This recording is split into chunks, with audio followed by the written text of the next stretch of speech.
Hey everyone, welcome to practice mock. मैं आप सभी का स्वागत करता हूँ आज के एडिटोरियल की क्लास में। सबसे पहले हम वोकैबुलरी पे नज़र डालेंगे। जितने भी वर्ड्स आज के पैसेज में आए हैं उनकी मीनिंग, उनका सिनोनिम्स, एंटोनिम्स सब कुछ सीखेंगे। फिर हम मूव ऑन करेंगे पैसेज पे। ऐसा हम क्यों कर रहे हैं? देखो, पर्पस ये है कि हमें पैसेज बहुत अच्छे से समझ में आना चाहिए, और ये तब होता है जब आपको पैसेज में आए वर्ड्स की मीनिंग पता होती है। इसीलिए हम पहले वोकैबुलरी से स्टार्ट करते हैं कि जितने वर्ड्स हैं, जितने भी डिफ़िकल्ट वर्ड्स हैं, उनकी मीनिंग में पता हो जाएगी तो पैसेज की जो मीनिंग है वो ऑटोमेटिकली हमें क्लियर हो जाएगी। साथ ही कॉन्टेक्स्ट है ऑथर का, पर्पस क्या है, क्या मैसेज वो कन्वे करना चाह रहे हैं, वो भी हमें समझ में आएगा, और फिर हम टोन भी आइडेंटिफाई कर पाएंगे। ये सब हम कर पाएंगे, इसीलिए हम सबसे पहले वोकैबुलरी पे नज़र डालेंगे। तो स्टार्ट करते हैं, देखते हैं कौन कौन से वर्ड्स हैं। देखो, जो पहला वर्ड है वो ब्रीदर है। ब्रीदर क्या है? ये है नाउन, ठीक है। अब ब्रीदर कहते किसको है? तो कोई भी शॉर्ट ब्रेक हमें मिलता है जहाँ पे हम रेस्ट कर सकते हैं, रिलैक्स कर सकते हैं, उसको हम ब्रीदर कहते हैं। उसको हम रेस्पाइट भी कहते हैं और रिसेस भी कहते हैं। रेस्पाइट काफ़ी कॉमन वर्ड है, बार बार एग्जाम में आता है, और ऑथर्स काफ़ी बार अपने पैसेजेस में इस वर्ड का यूज़ करते हैं, तो काफ़ी ये इंपॉर्टेंट वर्ड भी है, ठीक है। ब्रीदर क्या हो गया? कोई शॉर्ट ब्रेक जो हमने लिया रेस्ट करने के लिए या रिलैक्स होने के लिए। रेस्पाइट भी उसको ही कहेंगे, रिसेस भी उसको ही कहेंगे। एंटोनिम्स क्या होंगे? Continuation, persistence. कंटिन्यूएशन में क्या होता है? हम कोई ब्रेक नहीं लेते हैं, कंटिन्यूसली हम काम करते जाते हैं। परसिस्टेंस में भी यही होता है, हम कंटिन्यूसली किसी काम को, किसी एक्शन को करते रह जाते हैं। हालांकि डिफिकल्टी आती है, ऑब्स्टिकल्स आते हैं, बट हम ब्रेक नहीं लेते हैं, रुकते नहीं है, हम कंटिन्यूस वो काम करते रहते हैं। इसीलिए ये कंटिन्यूएशन और परसिस्टेंस इस ब्रीदर के एंटोनिम्स। सेकेंड है हमारा चीयर्ड, ठीक है। चीयर्ड क्या है? ये चीयर्ड जो वर्ब है उसका पास्ट टेंस फॉर्म है, ठीक है। क्या होता है चीयर्ड करना? तो किसी को सपोर्ट करने के लिए, किसी को इनकरेज करने के लिए जो हम उनके नाम को लेके चिल्लाते हैं, जिससे वो पर्सन मोटिवेट हो जाए, उसको ही चीयर्ड कहते हैं, ठीक है। उनको प्रेज करते हैं जिनसे उनका मोटिवेशन, इनकरेजमेंट और बढ़े। सिनोनिम्स क्या होंगे इसके? अपलॉडेड, प्रेज्ड, दोनों का सेम मीनिंग है। आप किसी को मोटिवेट करने के लिए, इनकरेज करने के लिए उनको प्रेज कर रहे हो, ठीक है। एंटोनिम्स क्या होगा? स्लैम्ड, काफी इंपॉर्टेंट वर्ड है। स्लैम्ड करना मतलब होता है क्रिटिसाइज करना, बहुत ही सीवियर वे में क्रिटिसाइज करना, गलतियां निकालना, स्लैम्ड कहते हैं। क्रिटिसाइज का भी मतलब वही होता है, गलतियां निकालना। थर्ड इज वैरिंग, ठीक है। क्या है यहाँ पे? ये वैरिंग एडजेक्टिव है,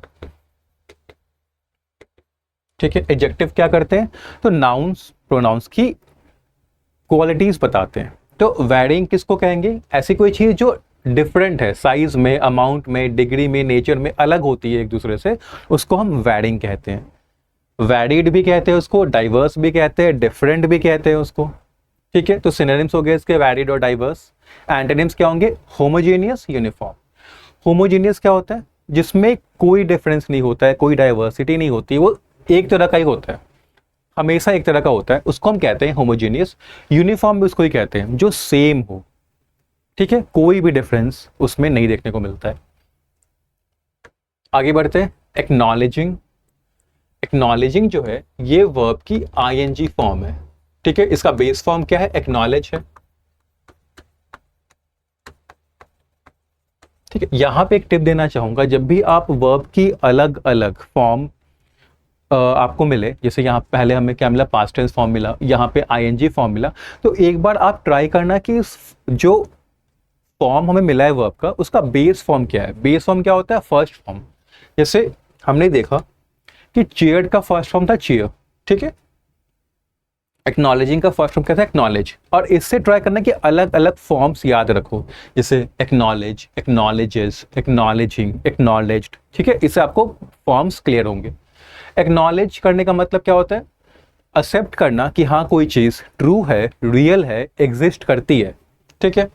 रिकॉग्नाइज करना भी उसको ही कहते हैं, एडमिट करना भी उसको ही कहते हैं। एंटोनिम्स क्या होगा? कॉन्ट्राडिक्ट कर देना, ठीक है, झूठा बता देना उसको, ये कह देना कि नहीं नहीं ये तो बिल्कुल गलत है, या रिजेक्ट कर देना, मानने से साफ इनकार कर देना कि नहीं मैं इसकी ट्रुथ या वैलिडिटी में बिलीव नहीं करता हूं। फिफ्थ इज अनसस्टेनेबल, एडजेक्टिव है। अब अनसस्टेनेबल हम किसे कहते हैं? ऐसी कोई चीज़ जिसको काफ़ी टाइम तक मेंटेन नहीं की जा सकती है, आगे जाके वो फेल हो जाएगी, अपना काम अच्छे से नहीं कर पाएगी, उसको हम कहते हैं अनसस्टेनेबल। अनफीजेबल भी कहते हैं। अच्छा, यहाँ पे डीसिस आ गया है, इसको हटा दो, नॉन वायबल लिख दो, ठीक है। इम्प्रैक्टिकल लिख सकते हो। तो ये सारे इसके सिनोनिम्स होंगे, ठीक है। अनफीजेबल किसको कहते हैं? फीजेबल किसको कहते हैं? जो अच्छे से काम कर जाए, जो प्रैक्टिकल हो, ठीक है, रीजनेबल हो, अपना पर्पस अच्छे से कर सकती है, ठीक है। वायबल भी उसको ही कहते हैं, प्रैक्टिकल भी उसको ही कहते हैं। तो इसके एंटोनिम्स हो गए फीजेबल, वायबल, मतलब जो अच्छे से काम कर सके, जो जिसको हम मेंटेन कर सके, जो अपना पर्पस फुलफिल कर सके। और अनसस्टेनेबल के सिनोनिम्स क्या हो गए आपके? नॉन वायबल हो गए, इम्प्रैक्टिकल हो गए, अनफीजिबल हो गए, ठीक है। सिक्स्थ है बलूनिंग। अब देखो बलूनिंग क्या है, ये वर्ब की तो वैसे आईएनजी फॉर्म है, इसका बेस फॉर्म क्या होता है? बलून। अब बलून ऐसे नाउन भी होता है, गुब्बारा, जो आप देखते हो बर्थडे पार्टी में गुब्बारा हम लोग फुला के लगाते हैं। एक बलून का मतलब होता है बढ़ना, एज अ वर्ब। देखो ये वर्ब है, ठीक है, तो वर्ब के फॉर्म में बलून का मतलब क्या होता है? इंक्रीज होना। जैसे बलून कैसे होता है, आप उसको फुलाते हो तो उसका साइज बढ़ता जाता है।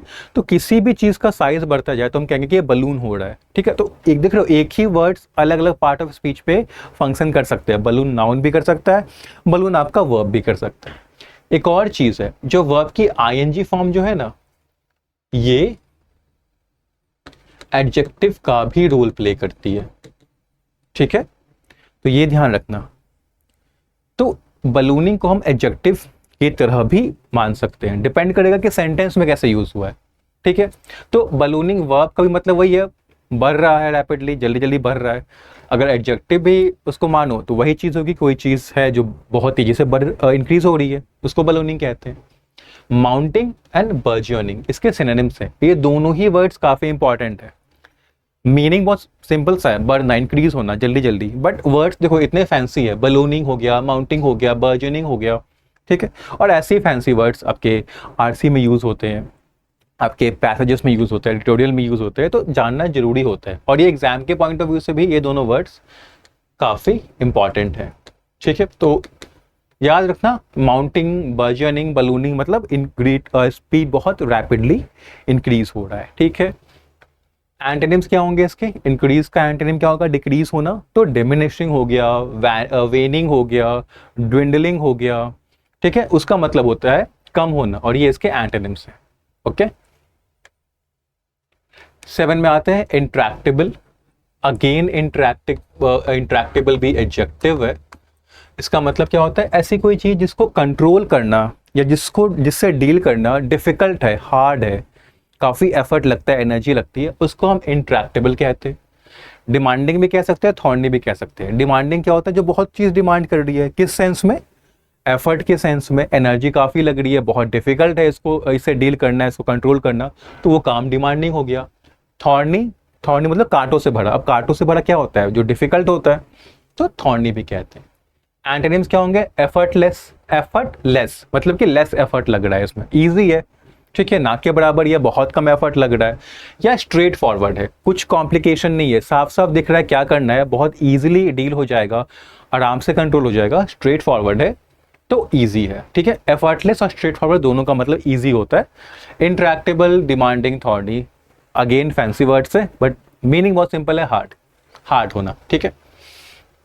8 इज लेवरेज, वर्ब की फर्स्ट फॉर्म है, ठीक है। अब इसका अगर हम देखें कि वर्ब की अलग अलग फॉर्म्स क्या हो सकती है, तो फर्स्ट फॉर्म हो गई, फिर एक लेवरेजेस है जिसको हम थर्ड पर्सन सिंगुलर फॉर्म कहते हैं, जो कि सिंगुलर सब्जेक्ट्स के साथ अग्री करता है। फिर आपका आईएनजी फॉर्म हो गया आपका, फिर पास्ट टेंस फॉर्म हो गया, पास्ट पार्टिसिपल फॉर्म हो गया। तो ऐसे जब भी आपको वर्ब मिले तो एक बार माइंड में एक मैप बनाइएगा कि कौन कौन से फॉर्म है, किस किस तरह का फॉर्म है, और फिर एक बार चेक करिएगा कि क्या आपने जो फॉर्म्स बनाए हैं वो सही है या नहीं है, ठीक है।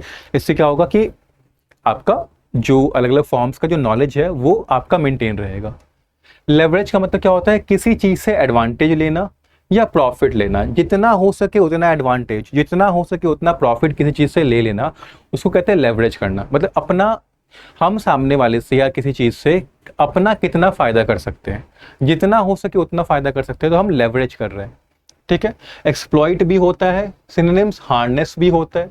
ठीक है, एंटोनिम्स क्या होता है, मिसयूज करना, अब्यूज करना। मिसयूज मतलब दोनों ही सेंस में क्या बता रहे हैं कि हम अपने बेनिफिट के लिए काम नहीं कर रहे हैं। मिसयूज कर रहे हैं मतलब कि वेस्ट कर रहे हैं, अब्यूज कर रहे हैं मतलब इफिशिएंटली हम यूज नहीं कर रहे हैं उसको। तो दोनों में ही हमारा घाटा हो रहा है, एडवांटेज या प्रॉफिट हमें नहीं मिल रहा है। ठीक है, तो एंटोनिम्स है। 9 इज पोटेंशियल। अब देखो पोटेंशियल यहाँ पे एडजेक्टिव है, वैसे पोटेंशियल नाउन भी होता है, जिसका मतलब होता है कि कोई ऐसी एबिलिटी जो आगे जाके डेवलप हो सकती है। यहाँ पे पोटेंशियल का मतलब क्या है कि फ्यूचर का सेंस दे रहा है कि फ्यूचर में डेवलप हो सकता है ऐसी कोई चीज हो। ठीक है, तो सिनोनिम्स वही है इसके, फ्यूचर या perspective, that can develop into something और be develop in the future. ठीक है, तो उसको हम कहते हैं पोटेंशियल, मतलब फ्यूचर में चांसेस है उसके डेवलप होने के। एंटोनिम्स क्या होंगे, अनलाइकली, इम्पॉसिबल, फ्यूचर में चांसेस नहीं है, बिल्कुल ही नहीं है, इम्पॉसिबल है उसका डेवलप होना, तो एंटोनिम्स हो गए। कुछ फ्रेजल वर्ब्स भी है। ठीक है, पहला क्या है, रैचेटेड अप। ये एक्चुअली रैचेट अप का पास्ट टेंस फॉर्म है। फ्रेजल वर्ब्स भी क्या होते हैं, वर्ब ही होते हैं, तो इनका भी अलग अलग फॉर्म होता है। ठीक, तो रैचेट अप है मतलब इंक्रीज होना या किसी को बढ़ाना, खुद बढ़ना या किसी चीज को बढ़ाना, उसको कहते हैं रैचेट अप। बैकिंग डाउन क्या है, ये बैक डाउन का आईएनजी फॉर्म है।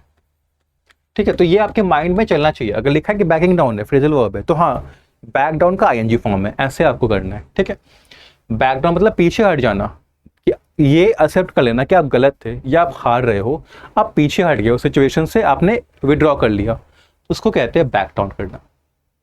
ठीक है, ईडियम है on the back of. On the back of का मतलब क्या होता है कि किसी चीज के रिजल्ट से कुछ हुआ है। अगर हम कह रहे हैं on the back of something, मतलब कि उसके रिजल्ट से ये चीज हुई है या उसके बाद हुई है।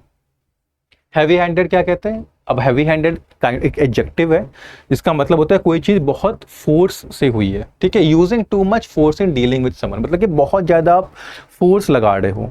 ठीक है, ऐसा आप कर दे रहे हो सिचुएशन क्रिएट जहां पे सामने वाले को उतना फ्रीडम ही नहीं है, उतना अपॉर्चुनिटी आप नहीं दे रहे हो कि वो अपने मन से कुछ एक्शन ले सके।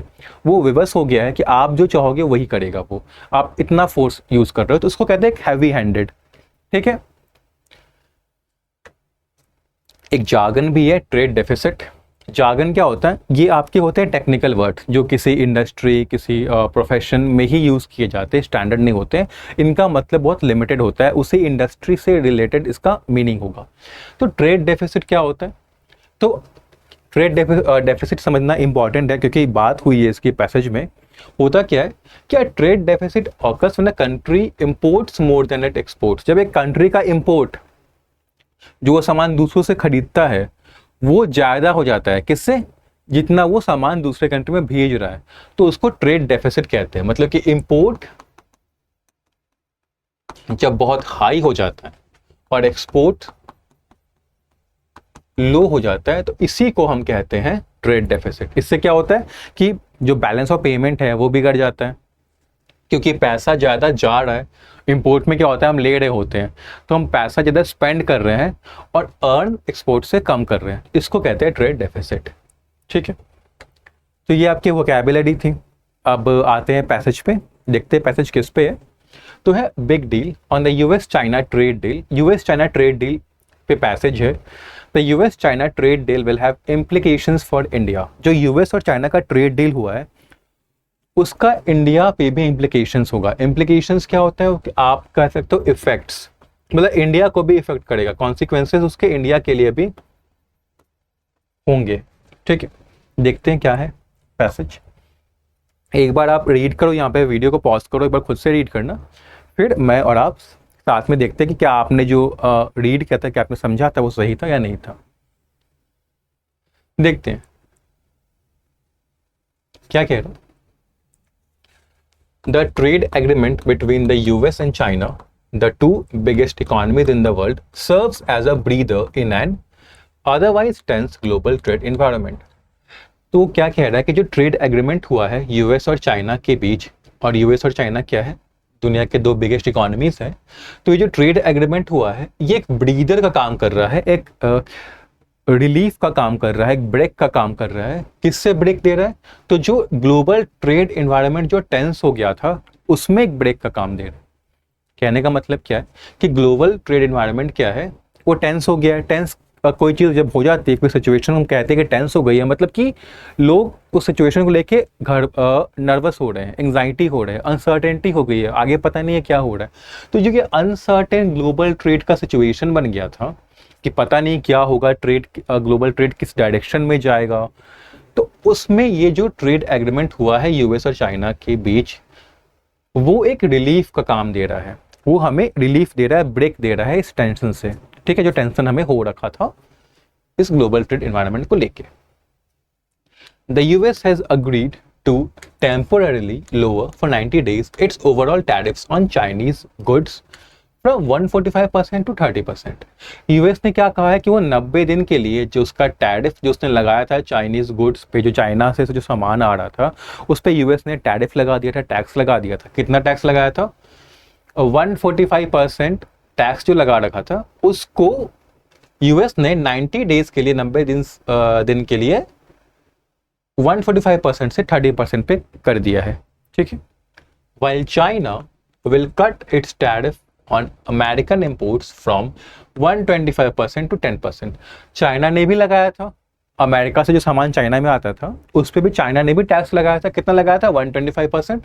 तो वो उसको 10% करेगा। ठीक है, तो डील क्या हुई है कि दोनों ही कंट्रीज जो है यूएस और चाइना, जिन्होंने काफी हाई टैरिफ्स लगा रखे थे इंपोर्ट्स पे, वो दोनों ही कंट्रीज कम करेंगे। कितना करेंगे? तो यूएस ने जो 145% का लगा रखा था टैरिफ चाइनीज इंपोर्ट्स पे, उसको वो 30% करेगा, और जो चाइना ने लगा रखा था अमेरिकन यूएस के सामान पे 125% का, वो उसको 10% पे लाएगा। ठीक है, markets across the world cheered the announcement, jumping between 2% to 3% following the news। जो मार्केट है, दुनिया भर की मार्केट, उन्होंने काफ़ी प्रेस किया इस अनाउंसमेंट को, काफ़ी सपोर्ट किया, काफ़ी इंकरेज किया है, और जो मार्केट है वो 2% से 3.8% के बीच वो इंक्रीज हुआ है। ठीक है, okay.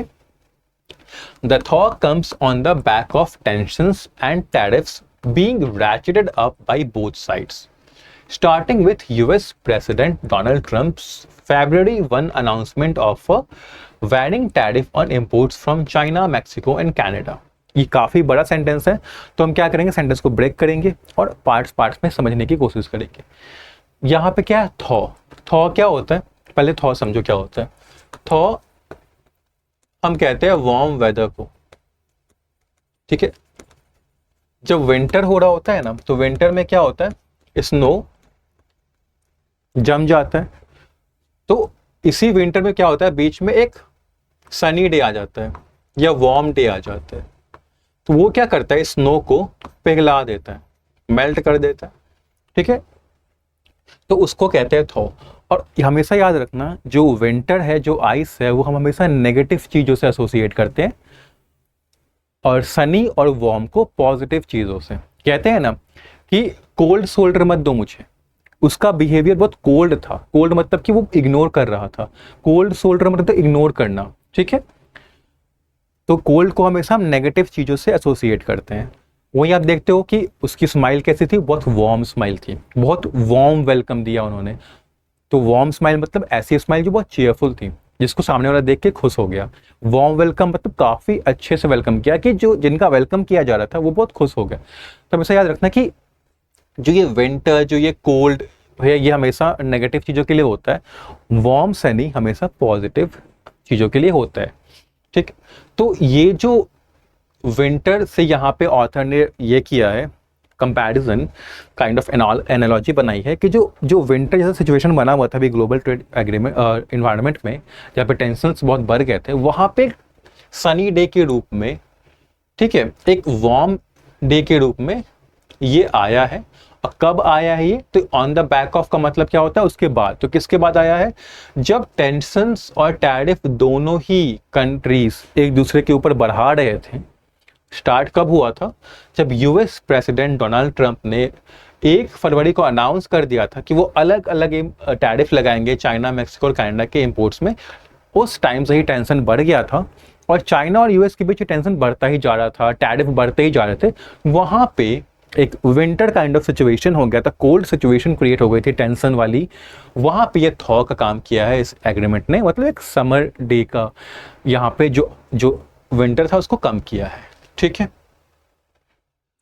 Notably, he excluded China from the 90-day pause on reciprocal tariffs announced in early April. अब ध्यान देने वाली बात यहाँ पे क्या है कि डोनाल्ड ट्रंप ने पहले चाइना को एक्सक्लूड कर दिया था।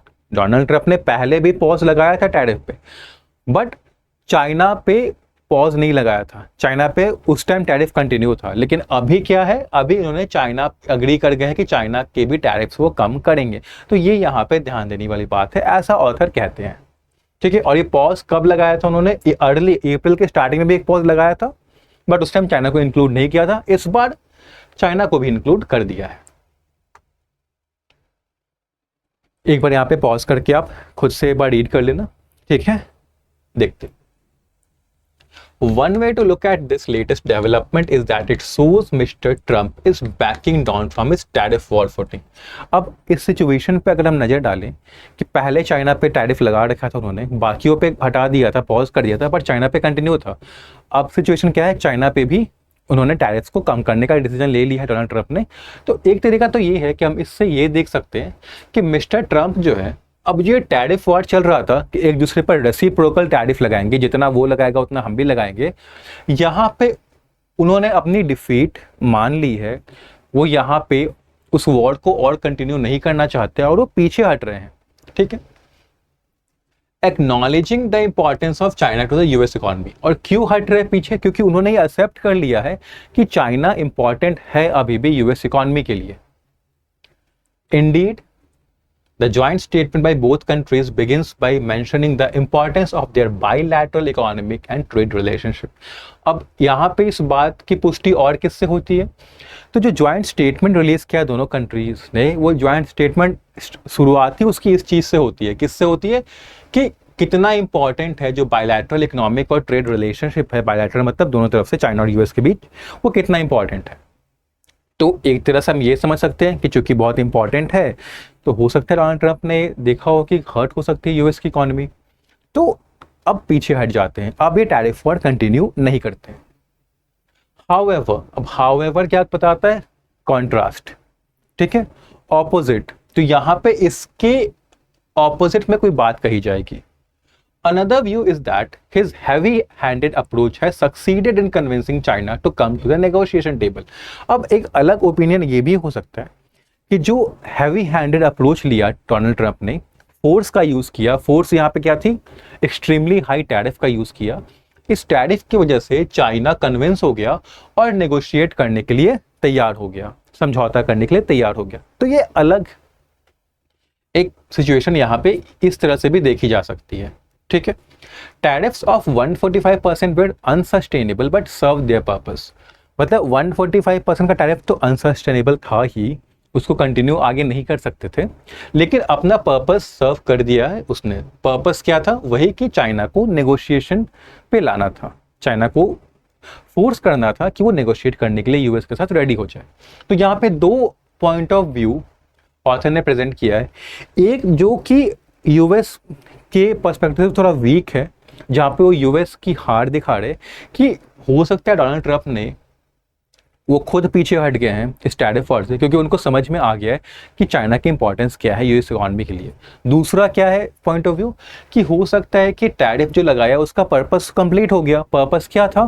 पर्पस ये था कि चाइना को नेगोशिएट करवाना यूएस के साथ, ठीक। तो यहाँ पे दो पॉइंट ऑफ व्यू हैं, एक अगेंस्ट है यूएस के और एक काइंड ऑफ यूएस के फेवर में कर रहा है, जो यूएस ने जो स्ट्रैटेजी लगाई है, ठीक है।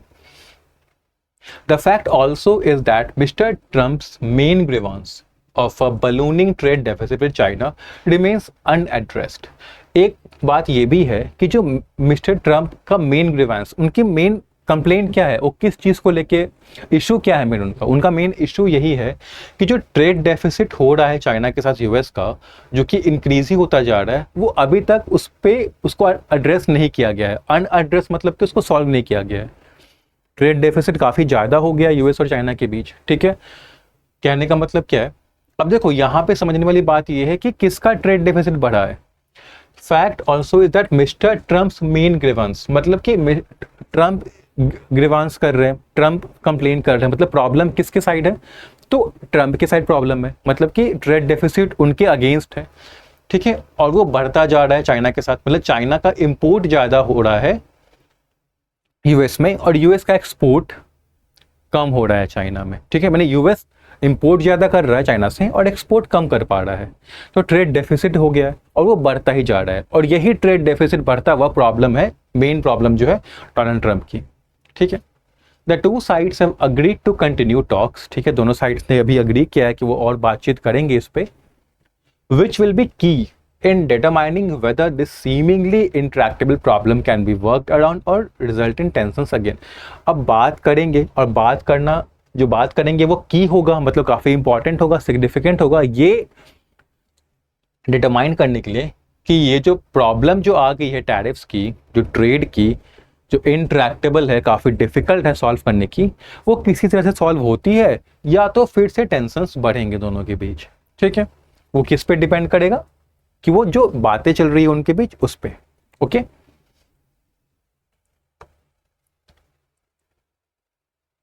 यहां पे भी पॉज करके एक बार आप पढ़ लीजिएगा, ठीक है। For India this brings both uncertainties and certainties, ठीक है। अब जो ये जो यूएस चाइना का ट्रेड एग्रीमेंट हुआ है, इसके कुछ कॉन्सिक्वेंसेस इंडिया के लिए भी है। कैसे हैं, तो दोनों है, अनसर्टेनिटीज भी है, सर्टेनिटीज भी है।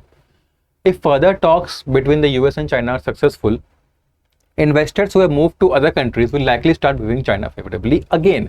अब अगर चाइना और यूएस के बीच जो आगे बातचीत हो रही है उसका एक सक्सेसफुल रिजल्ट आता है, तो जो इन्वेस्टर्स थे जो कि चाइना को छोड़ के अब अलग अलग कंट्रीज में चले गए थे, मतलब इन्वेस्टर्स का मतलब कंपनीज जिन्होंने चाइना में अपनी मैन्युफैक्चरिंग वगैरह बैठा रखी थी, ठीक है, अब वो दूसरी कंट्रीज में चले गए थे, वो वापस से चाइना में आ सकते हैं, ठीक है।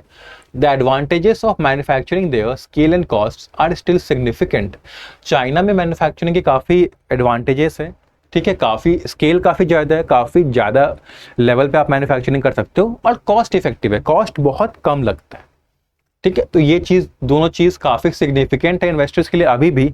तो अगर सक्सेसफुल रहते हैं यूएस और चाइना के बीच जो टॉक्स बातचीत चलेगी, तो हो सकता है कि जो इन्वेस्टर, जो कंपनी जो दूसरी कंट्रीज में चले गए थे, वो वापस से चाइना में आ सकते हैं, चाइना को फेवरेबली देख सकते हैं। The China Plus One model, which India in any case has not been able to leverage adequately, might start to lose its sheen। China plus one model जो है, अब यहाँ पे चाइना प्लस वन मॉडल को समझना बहुत जरूरी है। चाइना प्लस वन मॉडल क्या था, ये मॉडल एक स्ट्रैटेजी थी जिसमें जिन कंट्रीज ने काफ़ी हद तक इन्वेस्टमेंट चाइना में कर रखी थी, काफ़ी अपनी मैन्युफैक्चरिंग असेंबलिंग अपनी चाइना में स्टैब्लिश कर रखी थी, वो अब चाइना से हट के अलग अलग कंट्रीज में जा रहे थे, वहाँ पे अपनी मैन्युफैक्चरिंग अलग अलग कंट्रीज में स्टैब्लिश कर रहे थे। तो ये चाइना प्लस वन मॉडल था। इसके बारे में और पढ़ सकते हो कि कब स्टार्ट हुआ, क्या रीज़न थे, अभी स्टेटस क्या है, तो जरूर पढ़िएगा। काफ़ी चाइना प्लस वन मॉडल काफ़ी एक रेलेवेंट टॉपिक है आज के सिनेरियो में, और इस पर डिस्क्रिप्टिव क्वेश्चन इस पर आ सकता है। आप इससे जो इन्फॉर्मेशन निकालेंगे अगर आप खुद से पढ़ते हैं तो वहाँ पे आप डिस्क्रिप्टिव में भी उसका यूज़ कर सकते हैं। तो चाइना प्लस वन मॉडल वही है कि चाइना से हम डाइवर्सिफाई करेंगे, ठीक है। अभी हमने सब कुछ चाइना में ही इन्वेस्ट कर रखा था, अब हम क्या करेंगे, अलग अलग कंट्रीज़ में लगाएंगे। तो जो ये स्ट्रैटेजी थी, इसका इंडिया ने उतने अच्छे से यूज़ नहीं किया था, उतना अच्छे से एडवांटेज इंडिया नहीं ले पाया था, ठीक है। मतलब कहने का मतलब ये है कि अभी बहुत सारी कंट्रीज इंडिया में नहीं आई थी, जो चाइना को छोड़ रही थी, बट इंडिया में अभी तक नहीं आई थी। तो ये जो चाइना प्लस वन मॉडल है, स्ट्रैटेजी है, अब ये क्या कर सकता है, लूज इट्स शीन, मतलब अपना इफेक्टिवनेस, अपना इंपॉर्टेंस खो सकता है। क्यों खोएगा, चाइना प्लस वन मॉडल क्या था, कंट्रीज अलग अलग जा रही हैं। अब अगर यूएस चाइना के बीच के जो बातचीत है वो सक्सेसफुल हो जाएंगी, तो कंट्रीज वापस चाइना में आ जाएंगी। क्यों, क्योंकि जो स्केल है, जो कॉस्ट है, वो अभी भी कंट्री इकोनॉमीज के लिए आपकी कंपनीज के लिए सिग्निफिकेंट है, ठीक है, काफ़ी फ़ायदा मिलता है उनको चाइना में मैन्युफैक्चर करके, तो वापस से चाइना में आ सकते हैं। तो जो ये चाइना प्लस वन मॉडल है उसकी इंपॉर्टेंस कम हो सकती है। The other uncertainty is around India's own trade talks with the US. जो दूसरी अनसर्टेनिटी है वो जो इंडिया के खुद के जो ट्रेड टॉक्स चल रहे हैं यूएस के साथ उसको लेके है। It has now informed the World Trade Organization of potential reciprocal measures to the US increased duties on steel and aluminum imports। India ने क्या इन्फॉर्म किया है वर्ल्ड ट्रेड ऑर्गेनाइजेशन को कि वो भी अब रेसिप्रोकल मेजर्स लगाएगा। जो यूएस ने स्टील और एल्यूमिनियम के इंपोर्ट्स पे जो टैरिफ बढ़ाया है उतना ही टैरिफ अब इंडिया भी लगाएगा, ठीक है। Even though talks on a US-India trade deal are ongoing, this latest statement shows that tension remain high। अब हालांकि इंडिया के भी अपनी बातचीत चल रही है यूएस से ट्रेड को लेके, लेकिन जो इंडिया का जो लेटेस्ट स्टेटमेंट है कि वो भी यूएस ने जितना हाई लगाया है टैरिफ उतना इंडिया भी हाई टैरिफ लगाएगा, तो इससे ये समझ में आता है कि टेंशन अभी भी हाई है, ठीक है।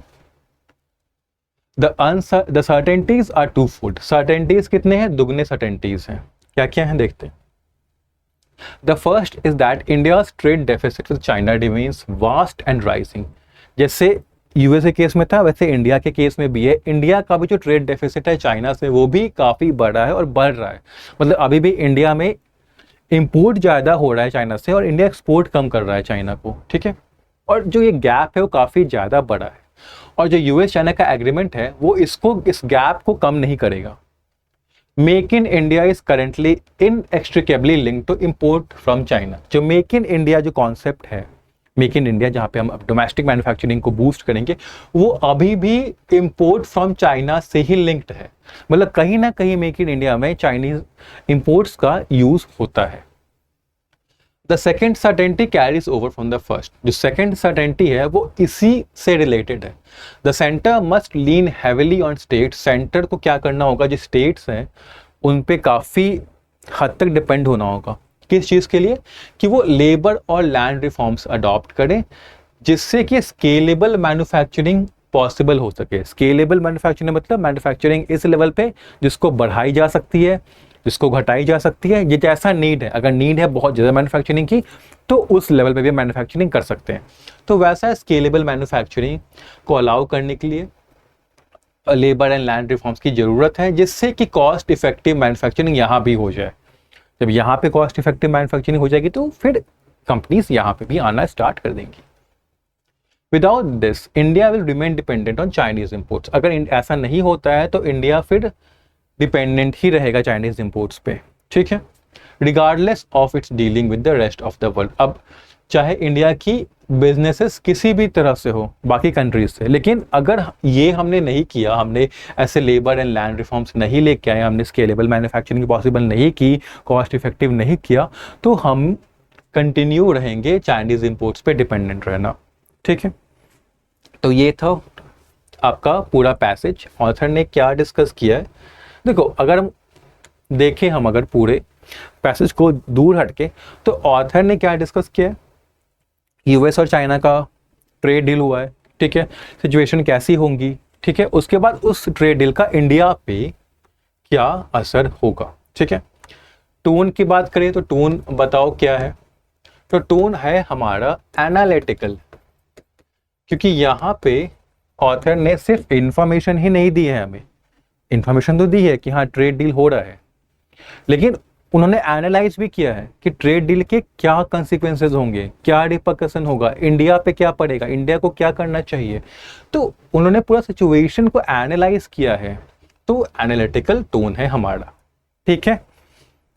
चलो यहाँ पे ये सेशन हम एंड करते हैं। ये सेशन अभी कंटिन्यू रहेगा, आगे दिन में हम और एडिटोरियल्स लेके आएंगे, अलग अलग पैसेजेस जो भी आपके एग्जाम से रेलेवेंट है उन पैसेजेस को हम डिस्कस करेंगे, वर्ड्स भी डिस्कस करेंगे। और अगर आप इन सेशंस को कंटिन्यू करते हो तो आपकी रीडिंग, आपकी वोकैबुलरी बहुत अच्छी हो जाएगी। और आपको पता है कि अगर रीडिंग अच्छी है, अगर वोकैबुलरी अच्छी है, तो आरसी का कोई क्वेश्चन नहीं छूटेगा आपसे, हर क्वेश्चन को आप सॉल्व करोगे, क्लोज पैसेज के हर क्वेश्चन को सॉल्व करोगे, फिलर्स के हर क्वेश्चन को सॉल्व करोगे, और तो और पैरा जंबल भी सॉल्व करने लग जाओगे, क्योंकि आपको फ्लो पता चल जाएगा ना कि सेंटेंसेस आइडिया कैसे फ्लो करता है। तो बने रहना है इस एडिटोरियल के सेशन से, ठीक है। चलो यहाँ पे हम एंड करते हैं सेशन को, ओके। बाकी एक चीज़ और आपको बतानी है जिसको हम बताएंगे अभी इस प्रोसेस के बाद, ठीक है। थोड़ा वेट कर लीजिएगा, ये हो गया लगभग, चलो। हाँ, तो जितने भी हमारे एस्पिरेंट्स हैं जो बैंकिंग एग्जाम्स के लिए प्रिपेयर कर रहे हैं, उन सभी के लिए एक ऑफर अभी अच्छा आया है। बुद्ध पूर्णिमा सेल चल रहा है जहाँ पे आपको 40% ऑफ मिल जाएगा। कूपन कोड लगाना है आपको बुधा, BUDDHA, बुधा लगाते ही आप 40% डिस्काउंट ले सकते हो, ठीक है। आप देख सकते हो कि जितने भी बैंकिंग एंड इंश्योरेंस से रिलेटेड एग्जाम होते हैं उन सभी के रिसोर्सेज हमारे प्लेटफॉर्म पे अवेलेबल होते हैं। बी इट आपका RRB का हो, ठीक है, जो कि अभी आने वाला है, काफ़ी जल्दी आपको देखने को मिलेगा नोटिफिकेशन भी। तो RRB हो, आपका IPS PO हो, क्लर्क हो जो इसके बाद आएगा, SBI PO SBI क्लर्क हो, ठीक है। इन सभी के जो रिसोर्सेज हैं वो अवेलेबल है। आपको PDF चाहिए, आपको मॉक टेस्ट चाहिए, वीडियो कोर्स चाहिए, ठीक है। और अगर आपको इन रिसोर्स को लेना है तो आप इस बुद्ध पूर्णिमा सेल का फ़ायदा उठा सकते हो, 40% डिस्काउंट ले सकते हो। कूपन कोड लगाना है बुधा, ठीक है। एक और इम्पॉर्टेंट चीज़ आपको बतानी है कि हमारा लाइव टेस्ट RRB ऑफिसर का अभी लाइव है। तो अगर आपने नहीं अटेम्प्ट किया है तो इसको अटेम्प्ट कर लेना, ठीक है। 10 बजे तक है, कर लेना अटेम्प्ट, क्योंकि काफ़ी स्टूडेंट्स, सीरियस स्टूडेंट्स इस लाइव टेस्ट को देते हैं। तो अगर आप देते हो तो आपको अपना जो प्रिपरेशन है उसका एक आइडिया मिलेगा आपको, आप एनालाइज कर पाओगे, साथ ही रैंकिंग पता चलेगी कि आप कितना रेडी हो। साथ में आपको स्ट्रेंथ्स वीकनेस सब आपको पूरा जो एनालिसिस होता है वो मिलता है यहाँ पे, जिसके बेस पे आप अपना फर्दर स्ट्रैटेजी चेंज कर सकते हो, बना सकते हो। पता चलता है कहाँ पे इम्प्रूव करना है, कहाँ पे टाइम कम करनी है, कहाँ पे ज़्यादा टाइम लग रहा है, क्वेश्चन कहाँ पे किस टॉपिक में कम गलत हो जा रहे हैं, तो वो सब चीज़ें यहाँ पे आपको पता चलेंगी, ठीक है। तो लाइव टेस्ट जरूर देना। अब मिलूंगा मैं आपसे नेक्स्ट सेशन में, तब तक के लिए पढ़ाई करते रहो, ठीक है। All the best and have a nice day.